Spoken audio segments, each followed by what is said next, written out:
Welcome to the Silhouettes of Success podcast with your host, successful entrepreneur, broker, and business mentor, Amber Weitzer. Because success comes in all shapes, sizes, and styles, the Silhouettes of Success podcast is shining the light on industrious women with a collection of curated conversations of intentional inspiration designed to inspire your heart, ignite your mind, feed your soul, and gift you with actionable insights directly from inspirational, everyday women who've shown tenacity, grit, and grace, having taken on the challenges in their lives and business and won. Remarkable, down-to-earth, and relatable, Amber and her guests will share with you uplifting and extraordinary real-life success stories, motivational ideas that just might help spark something within you. With the deepest desire to serve you, help you grow so you can begin to shine the light that will illuminate your very own silhouette of success. So, let's get to it. Hello, and welcome to the Amber Weitzer podcast, Silhouettes of Success. We are in for an electrifying visit today, and trust me when I say that our VIP featured guest has an effervescent, spirited, fun vibe and absolutely beams light. She's an entrepreneur, speaker, author of 3 books, expert EOS Implementer, head coach, and former community builder at EOS Worldwide. She's earned a BS in psychology and an MBA, held leadership positions in the industries of HR, for-profit education, and professional training, and formerly president of a forward-thinking, business solutions-based CPA firm. And, drumroll please, mother of 3 amazing young men. So, did you get all that?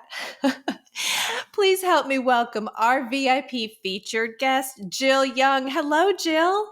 Amber, you have a way with words. Thank you so much for the introduction. Halfway through, I'm like, is she talking about me? Yes, I'm talking about you. I had to think about it. I'm like, oh, those are all true. But when you hear somebody summarize your life that quickly and that well, thank you so much. That made me smile. Oh, good. Well, you make so many smiles, so I'm glad we could bring a smile to your face. Okay, Jill, it is so exciting to be with you as you share your silhouette of success story. And I think my enthusiasm meter just leveled up and went off the charts just by knowing I would be chatting with you. So thank you again for taking time and joining us. Well, I'm super excited to jump in and you use silhouettes of success, and I'm like it. I have to every once in a while say, okay, this is what success feels like. This is what it is. But at the same time, I'm not done. I'm not done at all. So sometimes I'm like, I'm just on the pathway, right? I'm on the right path. I'm on the journey. But yes, you're right. There's been moments of success, and sometimes it's just a mindset. But I'm definitely not done. That's why we say we need part 2 and part 3 and part 4. So we'll be back. Well, Jill, to help illustrate the shaping of your early silhouette of success, let's start by having you share a little bit about your background with the audience. Oh, thank you. And just what a fun space you've created for people to reflect on their early years. I love the podcast, and thanks again for giving me the space to reflect on my early years. I think, and I really think and feel at the same time that shaping my life as it is now, at the core of it is I was raised by entrepreneurs. There's just something almost freaky about entrepreneurs and our mindsets. And, it started with my father, and he passed away last July. And the family gathered for the funeral, and Mom started sharing more stories about him. Of course, I was always close with him, but she started sharing more stories that we didn't even know how much of an entrepreneur he really was.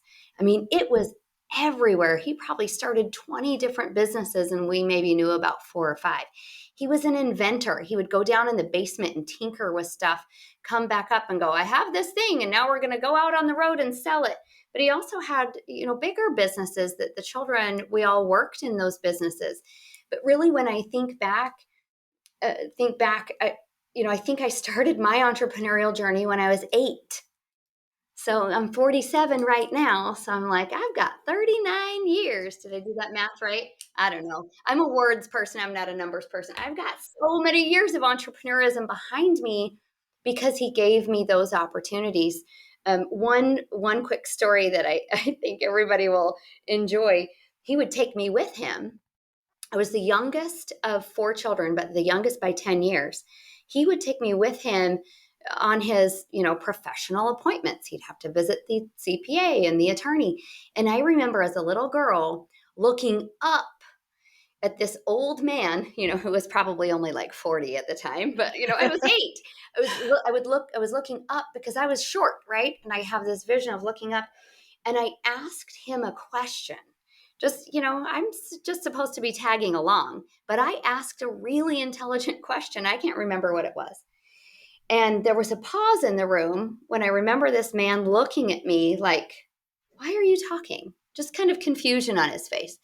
And then I looked up at my dad like, oh no, maybe I've said something wrong. I looked up at my dad and he just said, wow, Jill, that's a really good question. And he looked at the CPA and waited for an answer. And I remember just the feeling, Amber, of, the things that come out of my mind have worth. The questions I have are honored in this world. My curiosity is a gift.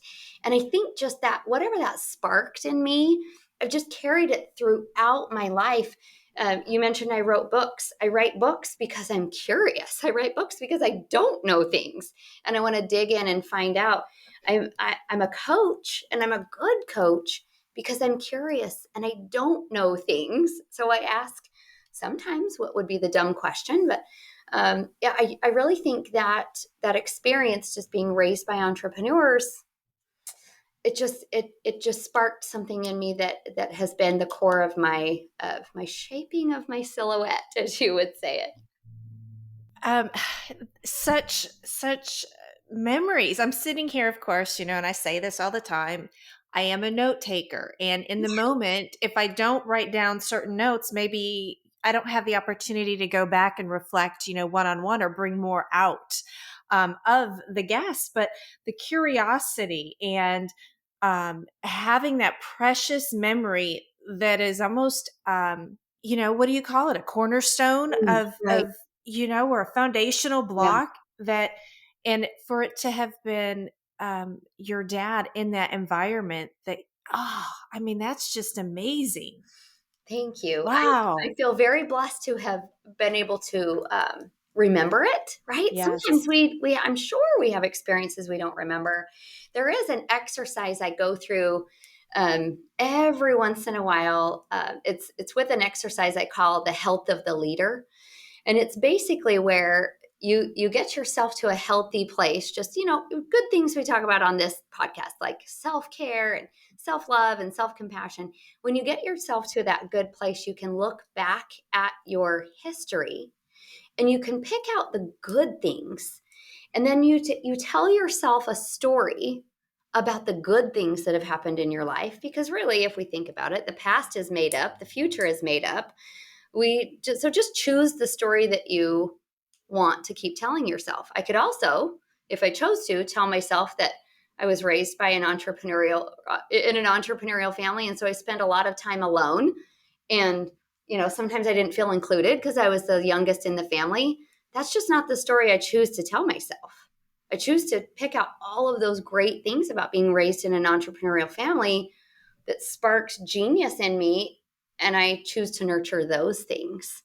So, there's a lot of perspective in there of, what is success? Well, look back at your life and you find those successes and you build on that. That's beautiful, because I had a similar epiphany not too long ago, similar in that same, I think, line of thinking. Mm. But that's amazing how you just reframed all of that for the audience to sit there and let that kind of marinate for a second, because it is a choice that we have and that we consciously make. And sometimes for us, some of us, it's very difficult to make that choice and stick with it. Oh, yeah. So that's awesome. Oh, yeah. Okay, my lady. So the alarm clock goes off, whether it's, old school or your phone or whatever wakes you up. Maybe it's a dog, the sunshine, I don't know. Um, but your work day, your business day, or your home day, what does a day in the life look like for you? Are you more structured and diligent, especially reflecting back on what we shared with the audience about what your career life is? Do you have a routine, or are you more of a spontaneous spirit? Because you've got a combination. I think they're picking up on that. So you've got the fun energy, but yet there's got to be a lot of systematicness about you. You are predicting correctly. One of my favorite phrases is structure frees creativity. Structure frees creativity. So I'm a highly structured person. I wake up at 4:41 every morning, and I am in bed between 8:30 and 9. And really the only reason that between 8:30 and 9 is to the degree how much do my teenagers need me in the evening.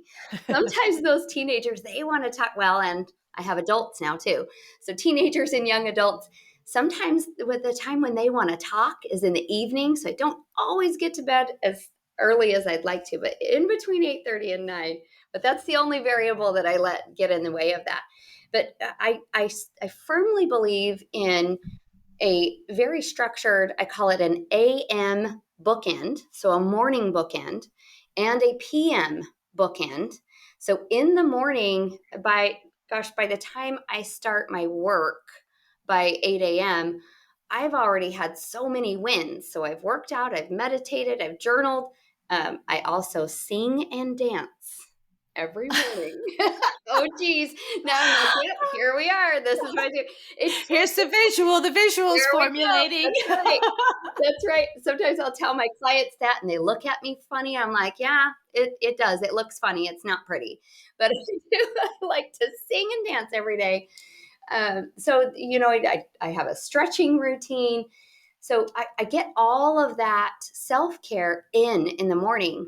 I learned this from one of my favorite coaches. His name is Brian Johnson. He's the founder of Heroic. I also do some heroic work every morning, just listening to some of his wisdom. He combines ancient wisdom and modern philosophy. It just gives me goosebumps to think about it.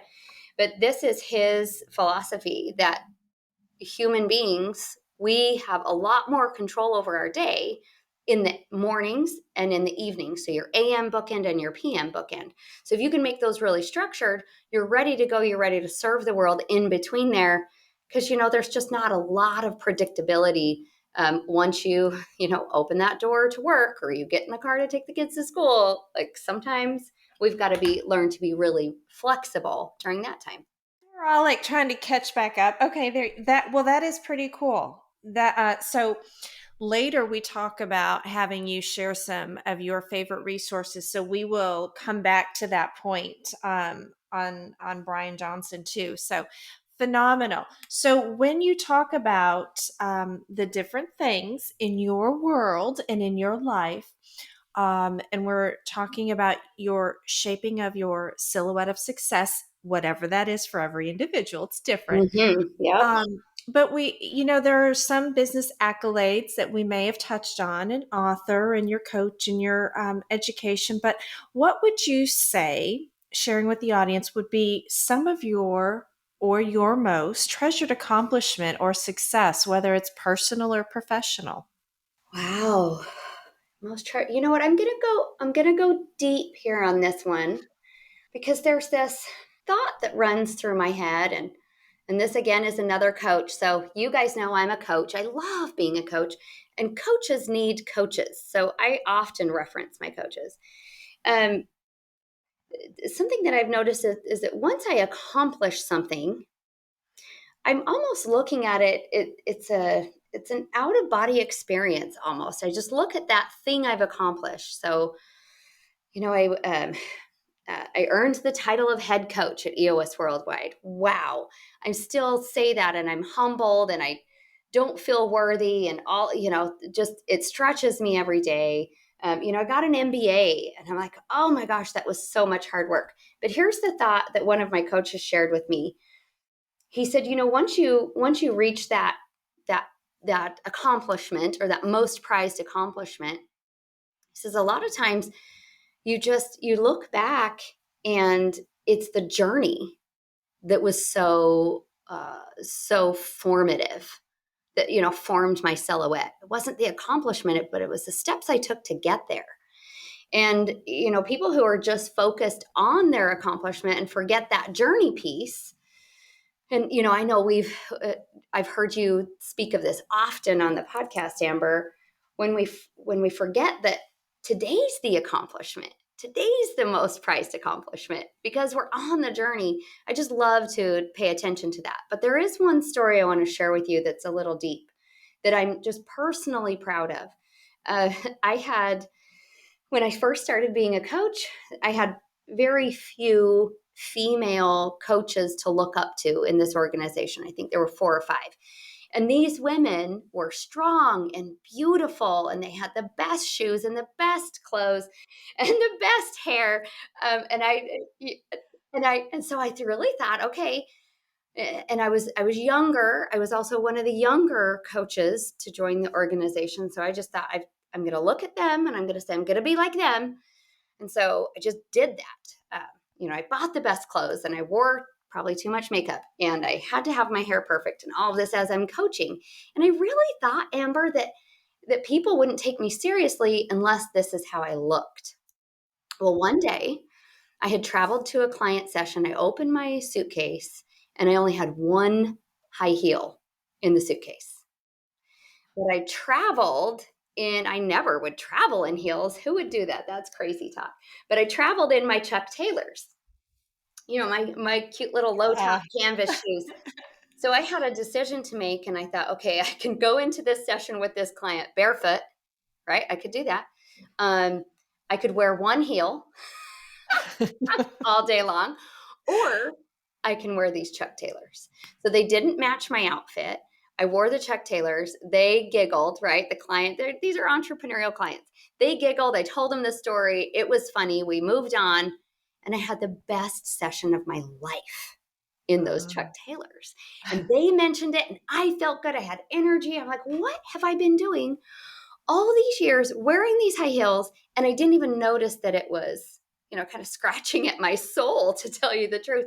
So I changed and I just started wearing Chuck Taylors all the time. Now I'm kind of known for it. But one of the things my coach pointed out to me is he said, as you become more authentic, you remove layers that are in between you and your client. And so that's just kind of run through my mind when you say this accomplishment. I feel like I was able to release that and say, okay, how do I show up? The very best Jill that shows up is the very best coach for this client. So I just really got honest with myself. Like, I enjoy coaching in my Chuck Taylors and my jeans. And I'm moving really, really slowly towards a sweatshirt and yoga pants. But I think, ever looking back, I'm going to point to that as my biggest accomplishment, learning who I was, being willing to take a chance and show up that way. And now when clients are choosing which coach to work with, I show up in my Chuck Taylors and I get a few funny looks every once in a while. But sometimes I just know that they see what they're going to get. And there's nothing that is inauthentic in what they're going to get. Telling that story, it's filled with everything that it should be. And you gave me chills. And I heard from a little birdie early on that you loved Chuck Taylors. I do. And now I'm honored to know the depth of the story and why that just works for you. I love that. I have a follow-up story to that your listeners might love. So I had established this personal brand of Jill coaches in her Chuck Taylors. I didn't do it on purpose. It just happened. So sometimes people are like, how do I build my personal brand? Well, like, be you, and that's your brand.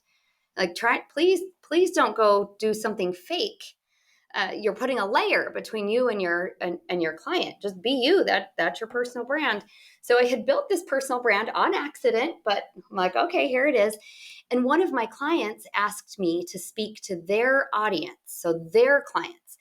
Then I thought, okay, Jill, you are now representing your client to their clients. So they put together this beautiful speaking engagement, and I know their culture is heels and dresses and the very best suits and the very best hair. So I went out, Amber. I bought myself a super cool dress and I bought new heels because here I go. I'm representing them. I show up at that event and they looked at me like, what are you doing? Why are you in a dress?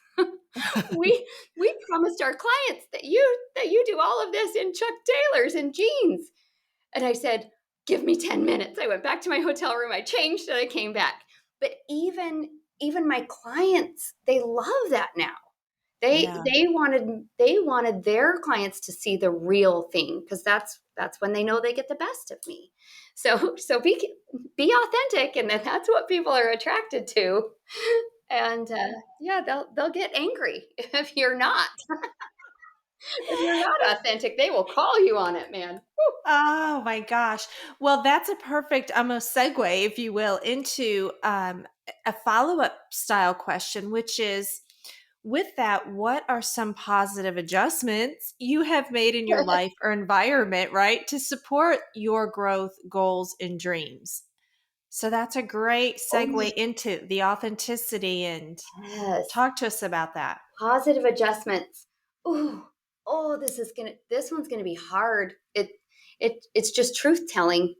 It's just truth telling. And I know I'm in a safe place, and I hope this is not something where people would go, oh, and judge me. I'm sharing it with the most sincere desire to help and share who I am and what I've been through, and maybe it sparks something in you.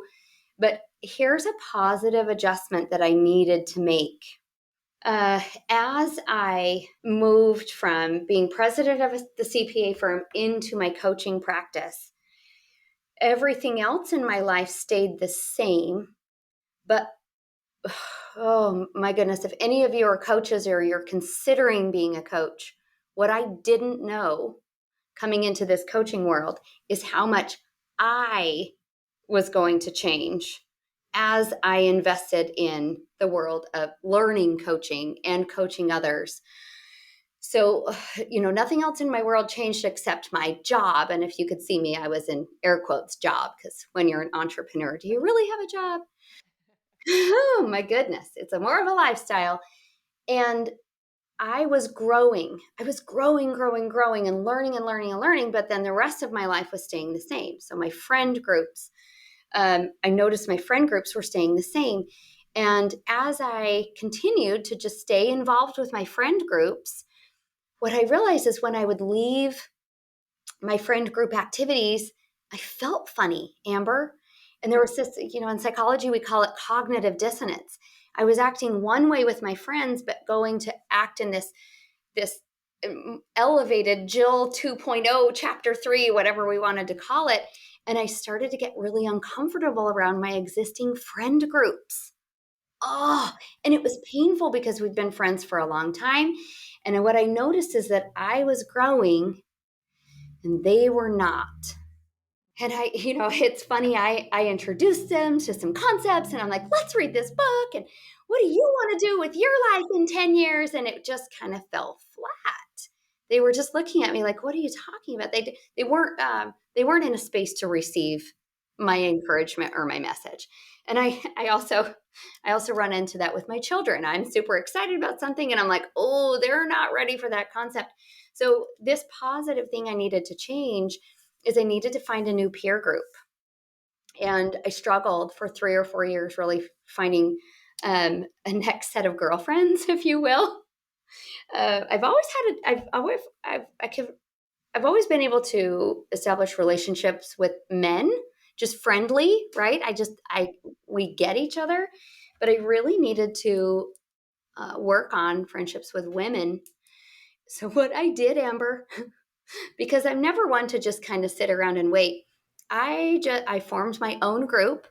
Uh, I looked around for people who I really loved. They happened to be other female coaches. And I put together a friend group called the Wise Women. And when we get together, it's more of a philosophers club, we call it, versus a country club.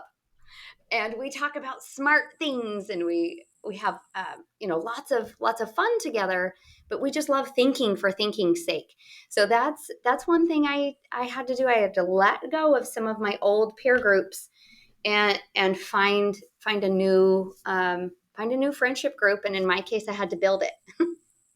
I had to build it. That And I did, that is and it's that fun. is massive. It just is like, and okay, so here's a quick you asked me pre-podcast about something, and now I can just say that um it all makes sense. The thinking for the sake of thinking. Yes. Oh, yes, the complete draw and allure among everything else, of course, with you. But okay. There we go. I do. I just love to think. I just Oh, sit that's there and think. fantastic. Oh, that is so cool. So cool. Good for you. Well, thank you. I'm glad you find it valuable. I think about things because I need them. I Mhm. invent things. I invent tools or structures because I need them. I invented Wise Woman because I needed it. Uh, but it's so fun to see that other people find it valuable too. So thank you for that. I do, and I think you'll see soon too. Yeah, we'll connect on a different subject, but more than you know. Oh, now I'm Oh, so curious. yes, All right, Amber, yes. now I'm really curious. There's that teaser. So, milady, okay, so was there ever, and it might have been something you've shared with us already, or maybe this is going to spark another thought or situation, but was there ever one specific point in time, event, or key situation in your professional life that forced you to take a monumental shift within your business or career? Um, what was the result, and whether positive or painful, how did that situation help you grow? Oh yes, I have. So there are several that I could choose from, but the one that comes to mind right now is the time when I was at the CPA firm. I was president of the CPA firm, and hey, I never was good with numbers. I'm still not good with numbers. So how in the world I was president of a CPA firm? We have to like super dissect how how that happened. That will be another podcast. But I was, and I had, but that's never what I wanted to do. And looking back now, right? We can look back now and put all of the dots together.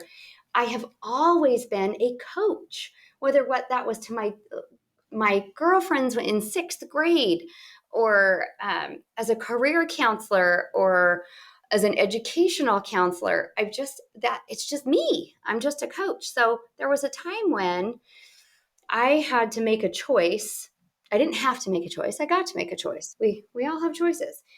And the CPA firm, I was doing a good job, and it was very fulfilling. But looking back now, it was my excellence zone, not my genius zone. I was really good at it, but I wasn't really fulfilling all of my potential, really being all of me.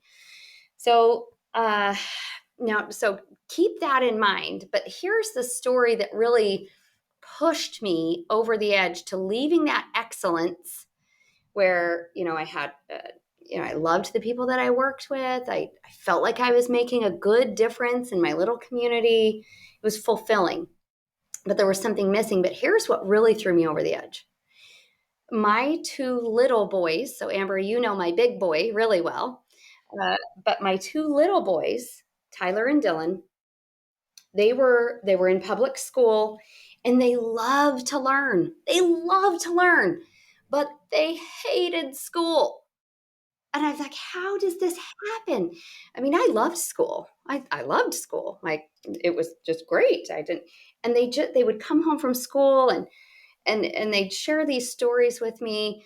One of them is Dylan said to his first grade teacher, he said, hey, they were learning about the 3 states of matter. And he said, hey, teacher, there's actually a 4th state of matter. It's called plasma. And she said, Dylan, we don't learn that in first grade. And when, I just, it irritated me. And I knew I had to find a different solution for them. So I went on the hunt for a school, and I found this beautiful school. And Amber, it was expensive to send 2 boys to that.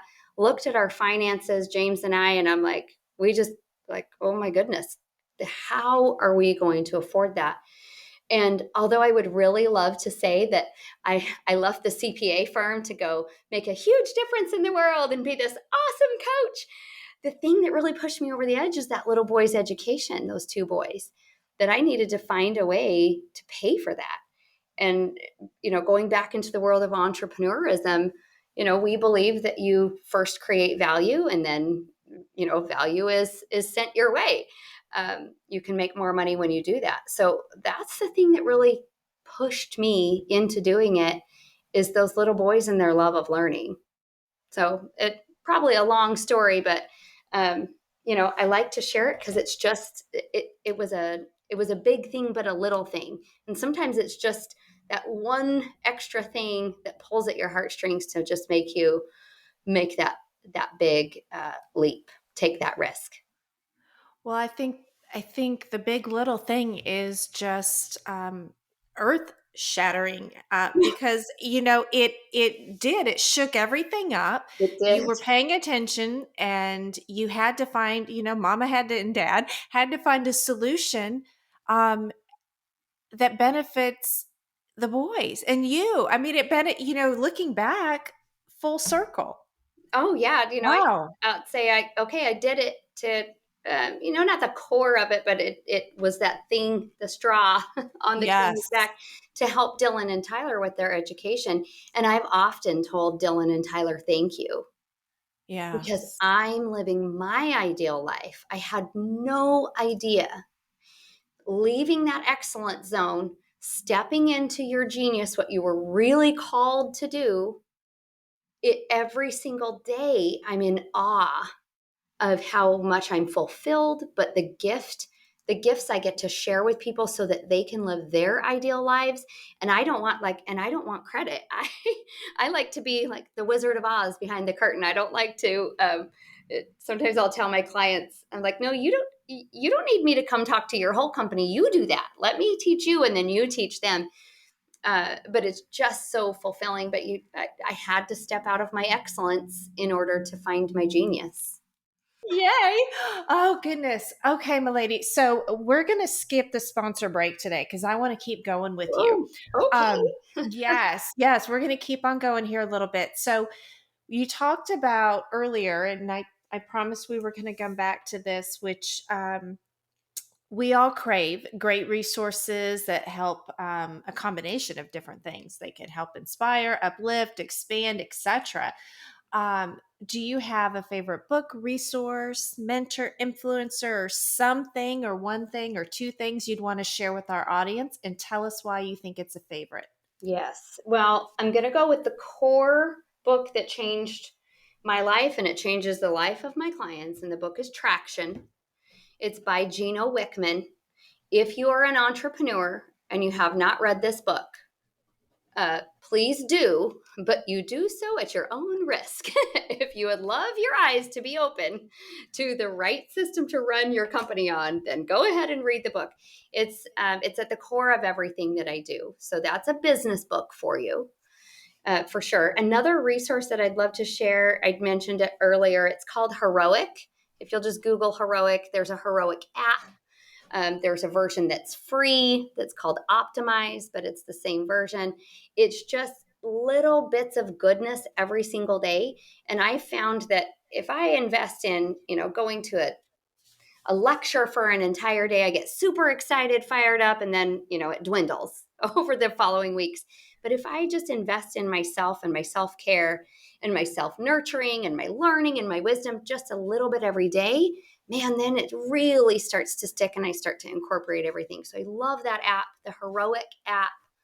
I've probably been following Brian Johnson 8 years by now, but the core of my wisdom, I would say, of my personage or my humanness has really been influenced by that app, which is just a collection of all kinds of wisdom holders, ancient wisdom, modern philosophy, brain science. It's kind of a nice little mix.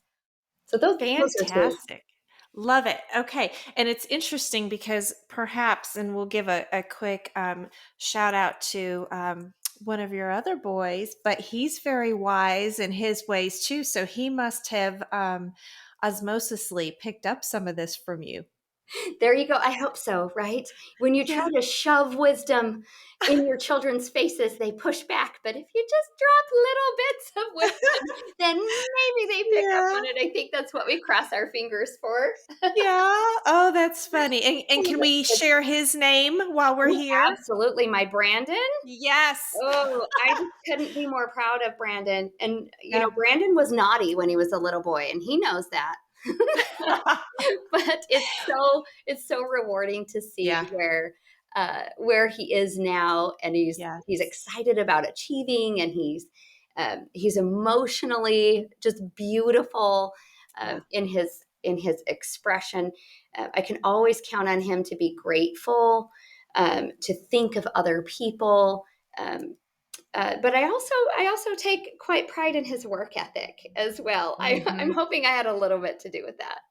Oh, I believe it. I believe it. I know it in my fibers. Yes, yes. And he Good, is good. all of that. Yeah. Yes. Okay, my lady. So I'm watching the clock. And as we wind it down here, I always ask our guests if there was one piece of key go-to advice that you'd like to share in our promise to continue to share intentional inspiration. What would that be that you'd like to tell our audience? Mm. Well, I have this phrase that goes through my mind often. And looking back on what we've discussed this half an hour, I think it's just going to be perfect. So I'm excited to share it. This is from Abraham Maslow. Some of you might recognize that name. He's the discoverer of Maslow's hierarchy of needs. He says, "What one can be, one must be." And just thank you so much, Amber, for just giving me this space to reflect and and share stories of times in my life where I didn't know that phrase all the time, but what one can be, so what our potential is, one must be. We're driven to it. We crave it, to be that highest version of ourselves. And of course we're gonna fail and not succeed, and that path is going to be crooked, but those things help us be what we absolutely can be and must be. So what one can be, one must be. Abraham Maslow. Amazing. And with that, there's no argument here. Yeah, I know you feel the same way. I'm singing to Oh, the choir. sometimes it's a graceful grind, but I tell you, sometimes they're just, you're digging. Yes, I get it. I get it. Graceful grind, girl. I do it Yes. every day. Every day, the graceful grind. Oh, fantastic. Okay, my lady, where can our audience go to find and connect with you on your socials and support you in your continued success? Well, thank you. LinkedIn is where I hang out the most.